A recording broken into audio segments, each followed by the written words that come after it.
Welcome friends. இப்போ நம்ம ஸ்க்ரீனில் பார்த்தீங்கன்னா ஒரு சூப்பரான ஒரு 5 லேயர்ஸை வச்சு ஒரு லிரிக்ஸ் வீடியோ வந்து எப்படி எடிட் பண்ணுறதுன்னு பார்க்க போகிறோம். ரொம்ப சிம்பிளாக தான் இருக்கும், அதனால் ஸ்கிப் பண்ணாமல் வீடியோ பாருங்கள். சேனலுக்கு இப்போ தான் ஃபஸ்ட் டைம் வந்திருக்கீங்கன்னா சப்ஸ்கிரைப் பண்ணிவிட்டு வீடியோக்கும் எல்லோரும் ஒரு லைக் பட்டனை கிளிக் பண்ணிடுங்க. இப்போ வீடியோக்குள்ளே போயிடலாம். ஸோ இன்ஷாட் அப்ளிகேஷன் ப்ளே ஸ்டோரில் இருக்கும், இன்ஸ்டால் பண்ணி ஓப்பன் பண்ணிக்கோங்க. ஸோ ஃபோட்டோன்ற கேட்டகரி செலக்ட் பண்ணி நியூ ஆப்ஷனை கிளிக் பண்ணிக்கோங்க. பேக்ரவுண்டில் நீங்கள் எந்த ஃபோட்டோவை எடிட் பண்ணலான்னு நினைக்கிறீங்களோ, செட் பண்ணலான்னு நினைக்கிறீங்களோ எனி ஒன் ஃபோட்டோவை செலக்ட் பண்ணிக்கோங்க.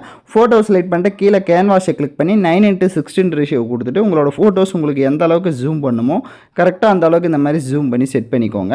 செட் பண்ணிட்டு டிக் ஆப்ஷனை கொடுத்துட்டு அட்ஜஸ்ட்மெண்ட்டை கிளிக் பண்ணி ஸ்டேச்சுரேஷனை ஃபுல்லாக மைனஸ் பண்ணுங்கள்.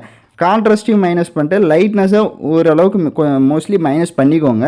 அடுத்ததாக விக்னேட்டுன்னு ஒரு ஆப்ஷன் இருக்கும், ஸோ அதை ஃபுல்லாக இன்க்ரீஸ் பண்ணிட்டு டிக் ஆப்ஷனை கொடுத்துருங்க. கீழே ஸ்க்ரோல் பண்ணிங்கன்னா பிப் ஆப்ஷன் இருக்கும், அதை செலக்ட் பண்ணுங்கள். இப்போ நீங்கள் எடிட் பண்ண போகிற ஃபோட்டோஸை 1 by 1 நம்ம செலக்ட் பண்ணிக்கலாம். ஃபஸ்ட்டு 1 ஃபோட்டோவை செலக்ட் பண்ணிவிட்டு கீழே கிராப் ஆப்ஷனுக்கு போங்க. 1:1 ரேஷியோ கொடுத்துட்டு எந்த அளவுக்கு உங்கள் ஃபோட்டோவை நீங்கள் கிராப் பண்ணலான்னு நினைக்கிறீங்களோ அந்த அளவுக்கு கிராப் பண்ணிட்டு டிக் ஆப்ஷனை கொடுத்துட்டு மாஸ்க் ஆப்ஷனுக்கு போய் சர்க்கிள் ஷேப்பை செலக்ட் பண்ணிக்கோங்க. அதில் அவுட்லைன் பார்த்தீங்கன்னா அந்த மாஸ்க் வந்து செட் பண்ணுற மாதிரி இருக்கும். ஸோ அதை வந்துட்டு உங்களுக்கு தேவையான அளவுக்கு ஒரு 8 இல்லைனா ஒரு 10க்குள்ளே மட்டும் செட் பண்ணிவிடுங்க.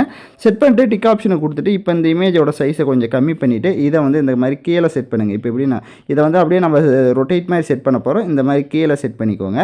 ஸோ கீழே இந்த மாதிரி சைடாக செட் பண்ணிட்டு கீழே காப்பின்னு இருக்கும், ஸோ காப்பி பண்ணிவிட்டு அந்த இமேஜோட லைட்டாக கம்மி பண்ணிக்கோங்க, சைஸை கம்மி பண்ணிவிட்டு அதை இந்த மாதிரி செட் பண்ணுங்கள். கீழே ரீப்ளஸ்னு இருக்கும், அதை கிளிக் பண்ணிவிட்டு நெக்ஸ்ட்டு எந்த ஃபோட்டோ எடிட் பண்ணுறீங்களோ அந்த ஃபோட்டோ செலக்ட் பண்ணுங்கள். அது உங்களுக்கு கரெக்டாக செட் ஆகாது. அதுக்கு கிராப் ஆப்ஷனில் போய்ட்டு 1:1 ரேஷியோ கொடுத்துட்டு கரெக்டாக தேவையான அளவுக்கு கிராப் பண்ணி டிக் ஆப்ஷனை கொடுத்தீங்கன்னா கரெக்டாக உங்களுக்கு செட் ஆகிடும்.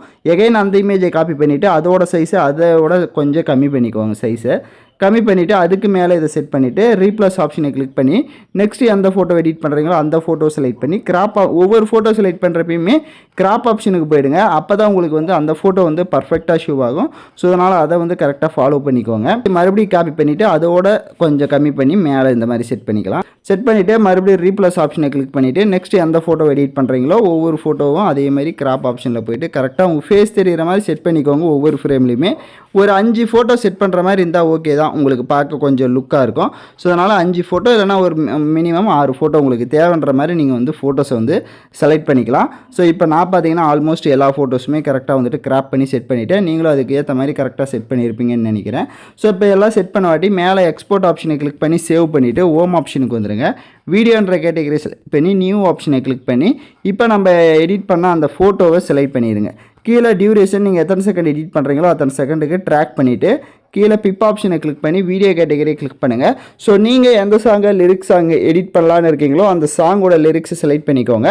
ஸோ வேணும் அப்படின்னா நான் இதையும் வந்து கொடுக்குறேன். டிஸ்கிரிப்ஷனில் டெலிகிராம் குரூப் லிங்க் இருக்குது, அந்த குரூப்பில் இப்போ ஸ்க்ரீனில் ஷோ ஆகிற மாதிரி சர்ச் பண்ணுங்கள். இந்த வீடியோக்கு நான் யூஸ் பண்ணியிருக்க மெட்டீரியல்ஸ்லாம் வரும், நீங்கள் யூஸ் பண்ணிக்கோங்க. ஸோ இந்த மாதிரி லிரிக்ஸ் வீடியோ செலக்ட் பண்ணிட்டு கிராப் ஆப்ஷனில் போய்ட்டு நீங்கள் எந்த லிரிக்ஸ் டவுன்லோட் பண்ணியிருந்தாலும் அதில் வாட்டர் மார்க் இருக்குது அப்படின்னா கிராப்பிங் ஆப்ஷனில் போய்ட்டு அதை கிராப் பண்ணிக்கோங்க.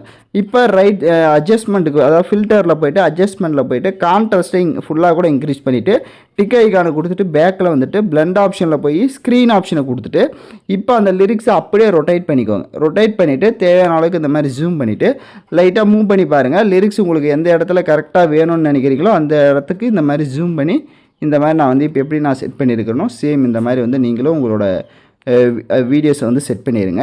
மறுபடியும் பிப் ஆப்ஷனை கிளிக் பண்ணி வீடியோ கேட்டகரியை செலக்ட் பண்ணுங்கள்.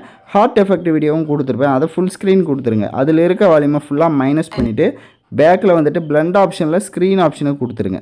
இப்போது டிக் ஆப்ஷனுக்கு கொடுத்துட்டு லைட்டாக மூவ் பண்ணிங்கன்னா உங்களுக்கு கலர்ஃபுல்லாக ஷோ ஆகும். எகைன் டெக்ஸ்ட் ஆப்ஷனை செலக்ட் பண்ணுங்கள். நீங்கள் ஏதாவது ஒரு எமோஜிஸ் ஆட் பண்ணுறதா இருந்தால் ஆட் பண்ணிக்கலாம். ஏன்னா மேலே வந்துட்டு ஒரு பாட்டமில் உங்களுக்கு கொஞ்சம் ஸ்பேஸ் இருக்கும். ஸோ அந்த இடத்துல வேணால் நம்ம ஒரு எமோஜிஸ் ஆட் பண்ணிக்கலாம். ஸோ நீங்கள் எமோஜி செலக்ட் பண்ணிட்டு டிக் ஆப்ஷனை கொடுத்துட்டு அதை லைட்டாக ஜூம் பண்ணிவிட்டு அதை பார்த்தீங்கன்னா இந்த மேலே பாருங்கள் கொஞ்சம் ஸ்பேஸ் இருக்குது. ஸோ இந்த இடத்துல நம்ம செட் பண்ணிட்டு அதோடைய டியூரேஷனும் எண்டிங் வரையே ட்ராக் பண்ணிக்கலாம். உங்களுக்கு வேறு ஏதாவது டெக்ஸ்ட் ஆட் பண்ணுறதா இருந்தாலும் நீங்கள் ஆட் பண்ணிக்கலாம், அது யுவர் சாய்ஸ் தான். நெக்ஸ்ட்டு நீங்கள் வீடியோவோட ஃபஸ்ட்டுக்கு வந்துட்டு நீங்கள் வீடியோவை ப்ளே பண்ணி பார்த்தீங்க அப்படின்னா வீடியோ உங்களுக்கு விஷுவலாக பார்க்க கலர்ஃபுல்லாக ஷோ ஆகும். நான் சொன்ன சிம்பிள் ஸ்டெப்பை ஃபாலோ பண்ணிங்கனாலே இந்த எடிட்டிங்கை நீங்கள் சிம்பிளாகவே எடிட் பண்ணிடலாம். ஸோ யாரெல்லாம் கரெக்டாக எடிட் பண்ணிங்களோ கமெண்ட் பண்ணுங்கள். இந்த மாதிரி வீடியோஸ்லாம் தொடர்ந்து நம்ம சேனலில் பார்க்கணும்னா சேனலை சப்ஸ்கிரைப் பண்ணி லைக் பண்ணிவிட்டு பாருங்கள். தேங்க்யூ ஃபார் வாட்சிங் திஸ் வீடியோ.